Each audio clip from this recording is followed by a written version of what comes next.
À la Révolution française, la chapelle est complètement détruite et il faudra attendre plusieurs années pour que ce lieu soit à nouveau visité.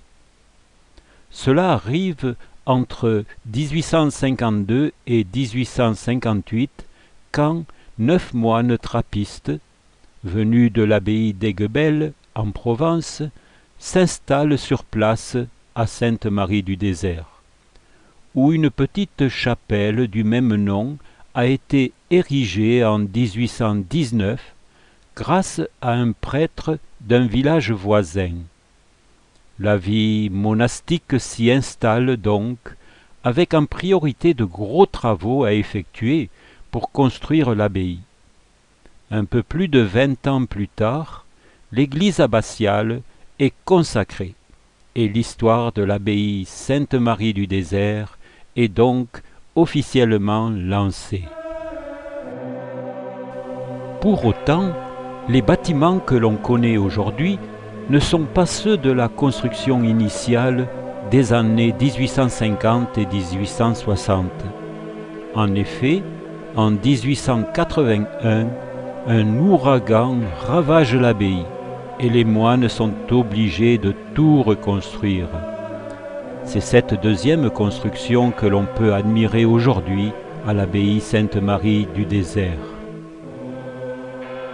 Comme vous l'avez noté, la communauté de l'abbaye de Sainte-Marie-du-Désert est issue d'un petit contingent de moines trappistes de l'abbaye d'Aiguebelle.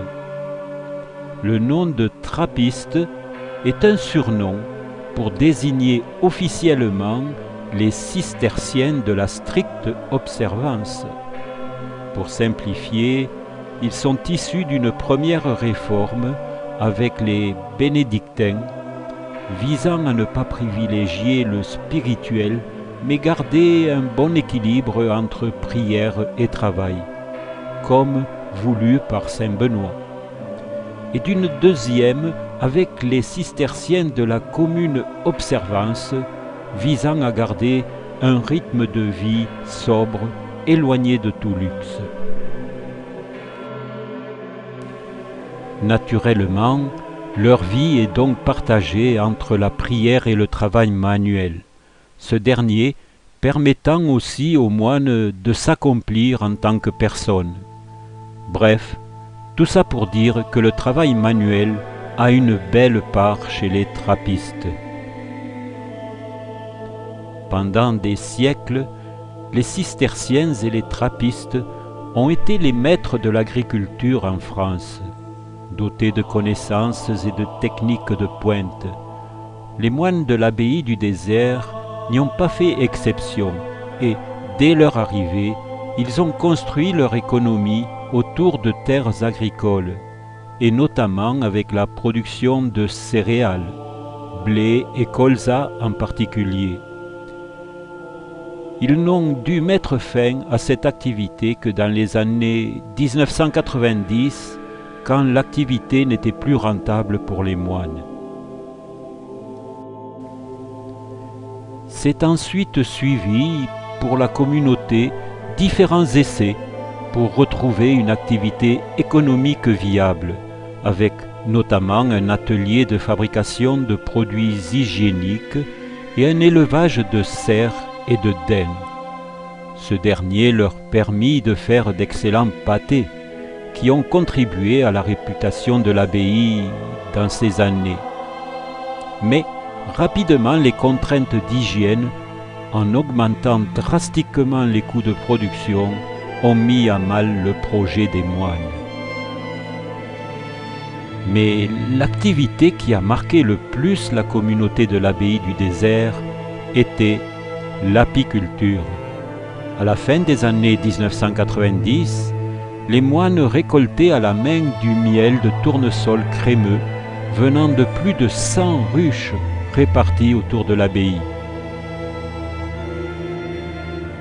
Mais avec la crise des vocations et la disparition des abeilles, ils ont dû revoir leur équation en revendant petit à petit l'exploitation des ruches à des apiculteurs locaux. Ces derniers étaient déjà proches des moines car ils leur fournissaient un peu de miel quand ces derniers ne pouvaient pas assumer toute la demande. En particulier, autour du 15 août de chaque année, la récolte du miel se chevauchait avec la fête mariale de l'Assomption, qui était prioritaire bien sûr pour les moines. Ainsi, comme nous le savons, avant leur départ définitif, les trappistes du désert ont continué à gérer économiquement leurs différentes activités. Il y avait d'abord leurs terres agricoles. Même si les moines ne sont plus eux-mêmes sur les tracteurs, ils continuaient à gérer et à louer l'exploitation de 90 hectares de céréales et de 60 hectares en forêt. Cela leur garantissait un revenu économique stable pour assurer les affaires courantes du monastère. Mais il y a aussi et surtout leur miellerie qu'ils ont gardée pour poursuivre la tradition apicole de l'abbaye. Les moines sélectionnaient tout d'abord du miel. Ce dernier vient en partie de la quinzaine de ruches encore présentes sur les terres de l'abbaye qu'un apiculteur du coin exploite pour les moines, et en partie d'autres apiculteurs situés dans les Pyrénées, parfois côté français, parfois côté espagnol. Une fois le miel reçu, les moines le filtraient et le chauffaient doucement pour leur donner une texture plus crémeuse. Et quand tout était prêt, direction la mise en pot et l'étiquetage avant d'être expédié. La production était d'environ 80 000 pots, ce qui en fait une miellerie tout artisanale, mais elle avait le mérite de dénicher plein de miel aux différentes saveurs: oranger, citronnier, thym, châtaigne, eucalyptus, etc. Pour la petite anecdote, chaque année, 600 kg de miel n'étaient pas vendables. Il s'agissait en effet des résidus des fûts ou autres. Mais ils font le bonheur des moines de l'abbaye du désert pour leur petit déjeuner ou leur tisane.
Au nom de la communauté, bien sûr. Je vais essayer de vous présenter un peu l'histoire de l'abbaye. Et le lieu, ce n'est pas simplement l'histoire, mais c'est surtout les origines qui sont anciennes, puisque ça remonte quand même au XIIe siècle. L'abbaye n'a que 160 ans, elle est jeune. Elle est jeune, 160 ans. Mais les origines sont beaucoup plus anciennes. Nous abordons ici un genre littéraire très répandu autour des sanctuaires, où histoire et légende se mêlent.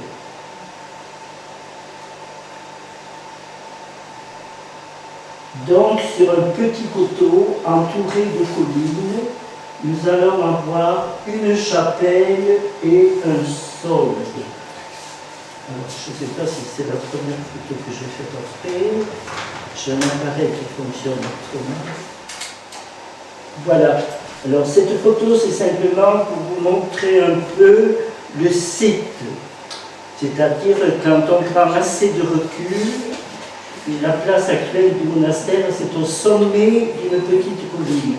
C'est des lieux qu'on choisissait beaucoup pour les chapelles. Elle est entourée de collines, c'est les coteaux du Gers qu'on appelle, et donc si on supprimait les bâtiments du monastère, on voit bien que c'est très isolé. Et c'est là qu'il faut imaginer l'ermitage, dont c'est en 1106 que la chapelle fut construite. À côté du sanctuaire fut aménagée une petite cellule pour la solitaire. C'est ainsi que le baron de Cobiac, c'est un tout petit village à côté, du comté toulousain, partit amenant avec lui une troupe d'élite. Au nombre de ses preux était un chevalier nommé Desplaçant, à trois fils, dont l'un était veuf et père d'une fillette de 11 ans, Marie, qu'il confia à sa sœur Marceline. Au bout de 3 ans, la nouvelle leur parvint que leur cher croisé était mort de la peste. 4 ans plus tard, la tante Marceline mourut et Marie, la jeune fille qu'on lui avait confiée, âgée de 18 ans, se retrouva seule. Elle décide alors de se retirer dans un lieu inculte et boisé, un erme. H-E-R-M-R, ça donnera après Érémaux et ça donne des herbes. Et ça, c'est l'origine. Pour y mener une vie de prière dans la solitude. Nous sommes en 1099. Elle trouve refuge, alors attention, dans le creux d'un sol. Marie y vécut encore 11 ans et mourut le 8 septembre 1117 à l'âge de 30 ans. Les peuples voisins viennent en pèlerinage honorer son tombeau et le 8 septembre deviendra un pèlerinage marial pour célébrer la nativité de Marie, comme cela se fait aujourd'hui. Donc c'est là-dessus qu'on se base pour avoir l'origine un peu de ce lieu, Sainte-Marie du désert. Donc une ermite qui s'est retirée ici. Alors malheureusement,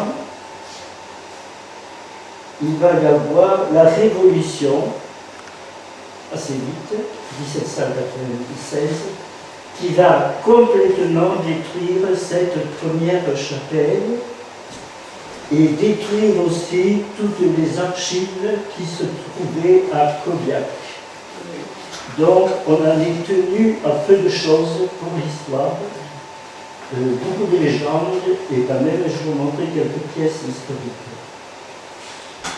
Le 25 juillet 1796, des agents de la Convention pouvaient écrire « Il y avait une chapelle Sainte-Marie qui a été démolie.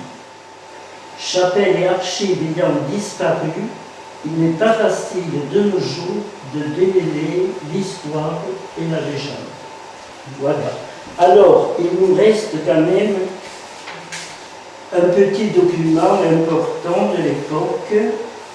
C'est la pierre tombale de Raymond d'Ottezac. Cette pierre a été découverte sous les ruines de la chapelle. Alors voici ce qui est écrit dessus, ça nous intéresse. En l'an du Seigneur 1252, le 28 mai, mourut Messire Raymond d'Atazac, chapelain de l'église Sainte-Marie de la Dalbade à Toulouse et curé de cette église, lequel est ici inhumé. Que son âme, par la miséricorde de Dieu, repose en paix. Alors écoutez bien, ça c'est pour nous. Ô toi qui me regardes, souviens-toi de moi.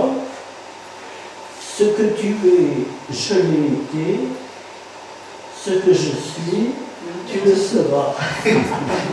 Dis pour moi un paternoster. Voilà. C'est un précieux document. Vous voyez, elle a été cassée parce qu'on l'a retrouvée dans les décombres. C'est très bien écrit et c'est très important. Ça prouve qu'en 1260, il avait donc encore la chapelle, il avait déjà une chapelle. S'il a été enterré dans la chapelle, c'est qu'elle est fatalement antérieure. Donc, au début du Xe siècle, donc, ça c'est une pièce qui me paraît très importante. Ensuite, nous avons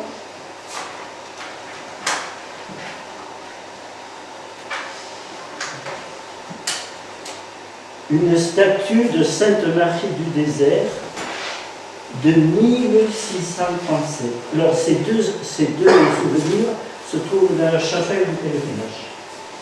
La statue de Sainte-Marie du Désert, c'est une statue en bois qui a été sculptée par M. Frontal. Frontanus est une grande famille de sculpteurs de Toulouse. Et ils ont fait beaucoup de pièces pour Saint-Cernin. Et nous avons ici dans le Gers, Lombès. La cathédrale de Lombès enferme pas mal d'œuvres de Frontal. Alors, on s'est souvent posé la question de la date de la statue. Il suffisait de la retourner. Elle est signée dans le dos. Alors, à l'époque, c'est un tronc d'arbre, donc il est filé pour éviter que la sève ne travaille et que le bois éclate. Et derrière, il y a marqué Fontanus, Fachébat, c'est la mort de 1630. D'autre part, on a un texte du vicaire général, Jean de la Rudelle, qui en 1617 visite la chapelle et nous en donne une description intéressante. Cette chapelle fort ancienne, alors bâtie en carré long. Un carré long, à l'époque, c'est un triangle. Mais c'est un carré long. Et en plus, elle a 9 cannes et demi de long. Nous sommes avant la Révolution française. Donc, c'est des cannes et des pans. Et 3 cannes de large. Alors, à titre indicatif, la canne de Toulouse équivalait à 1,778 m. Ce qui donne pour la chapelle 16,90 m de long et 33 mètres de large. Elle est bâtie de briques et couverte de bois de sapin formier. Voilà. Alors maintenant, on va passer à une deuxième chapelle. Puisqu'elle est en ruine, les gens ne vont pas supporter ça.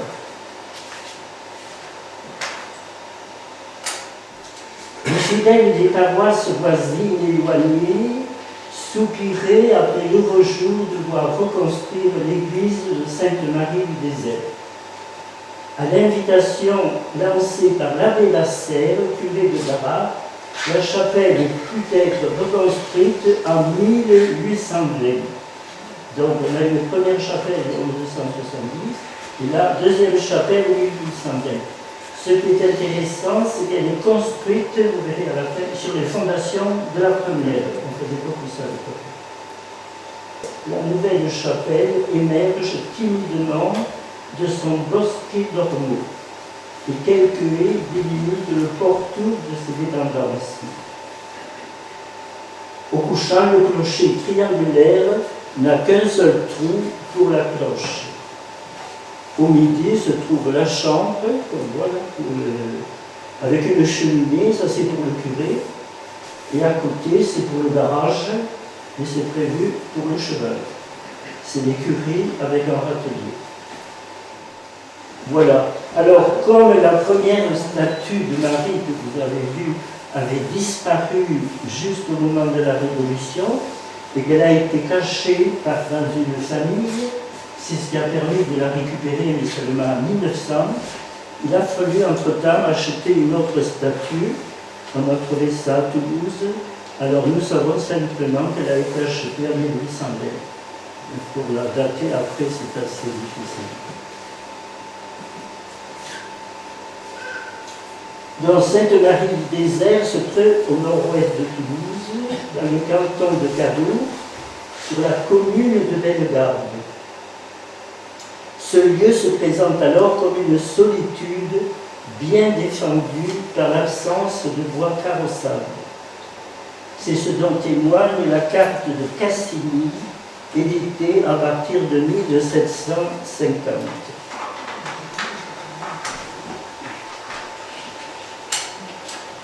J'aime beaucoup les cartes de Cassini parce qu'on y retrouve les noms anciens des lieux, tout ça. Alors, si vous remarquez, il y a deux routes. Là, c'est Toulouse, Montaigu-sur-Sarre, Toulouse-Cadour.